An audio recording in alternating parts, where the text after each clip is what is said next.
2017 ang pinatalsik sa pwesto bilang alkalde ng Iloilo City si Jed Mabilog matapos ideklarang guilty ng Office of the Ombudsman sa salang serious dishonesty relative to his unlawful acquisition of wealth.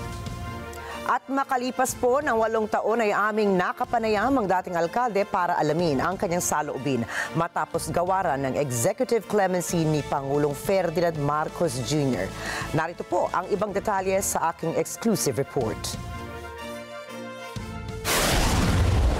Kinumpirma ng Malacanang ang paggawad ni Pangulong Ferdinand Marcos Jr. ng isang executive clemency para kay dismissed Iloilo City Mayor Jed Patrick Mabilog. Kaakibat nito, sinabi ni Executive Secretary Lucas Bersamin na dahil sa executive clemency, inaalis na rin lahat ng multa o parusang kaakibat ng administrative case na sanhi ng pagkatanggal niya sa pwesto. The President decided to grant the request of former Mayor of Iloilo City, Jed Mabilog, because he pleaded that his liabilities or disabilities under that decision of the Ombudsman should be expunged. Sa statement, sinabi rin ni Bersamin na pinagbigyan ni Pangulong Marcos ang hiling na executive clemency ni Mabilog dahil na rin sa matagal nitong commitment sa mabuting pamamahala na pinatunayan ng mga gawad at parangal sa Iloilo City noong siya pa ang alkalde nito. Biyernes ng umaga na matanggap ni Mabilog sa kanyang tahanan sa Molo, Iloilo ang pirmadong liham ni Executive Secretary Lucas Bersamin. Ano po una sumagi sa isipan niyo muna?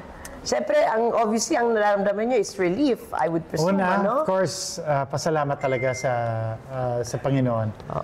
I've been praying for this for the last 7 years, that the truth will come out. And, of course, nagpapasalamat ako sa lahat na tumulong na makukuha ko nito. And I know that there's a lot of vetting, there's a lot of checking to ensure that I really deserve this. And I thank again the President Ferdinand Bongbong Marcos Jr.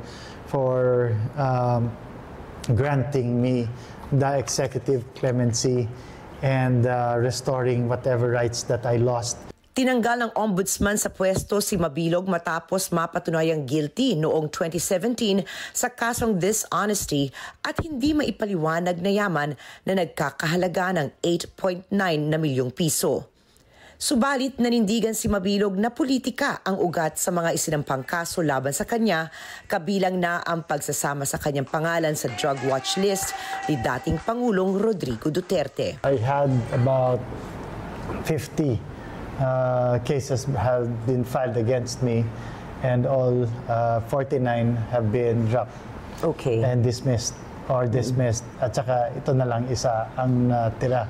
Yung isa natitira lang. Isa natitira kasi it all started because of politics. Yun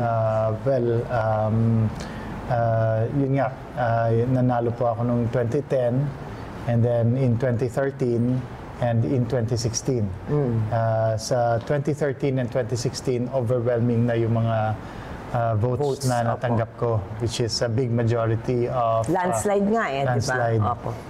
And in 2014, kinilala po ako na one of the world's outstanding mayor. I was awarded and recognized. I was the 5th all over the world. Actually, it was in 2016, I think in August of 2016, when my name was one of those that were mentioned by the former president.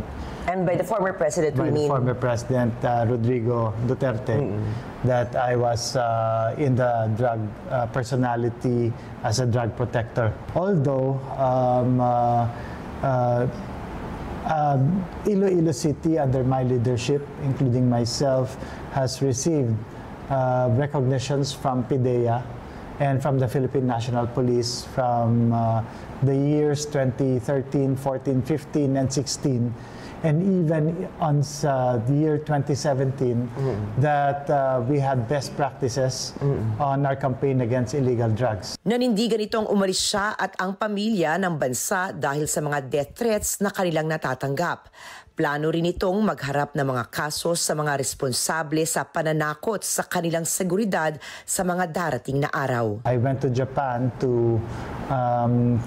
I was a speaker on an international conference on climate change.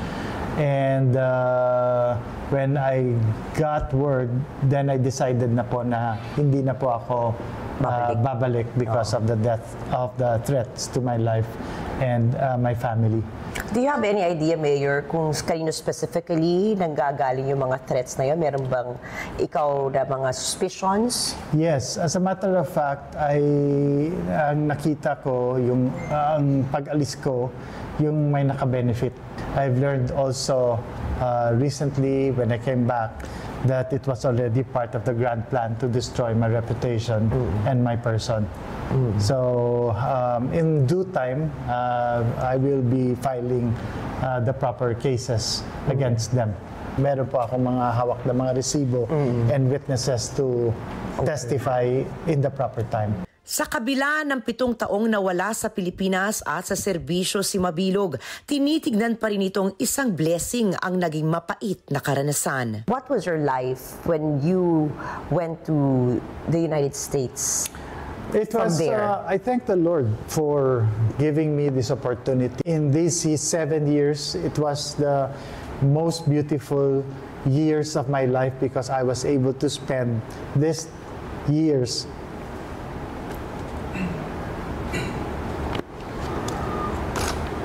with my family. And I have also realized that after God, it should be family first. Naniniwala naman si dating Chief Presidential Legal Counsel Salvador Panelo na pabuya sa ginawang paninira ni Mabilog kay dating Pangulong Rodrigo Duterte ang ibinigay na executive clemency sa dating Iloilo Mayor. Ricky Mathay para sa Mata ng Agila International. Trusted, connected, on point.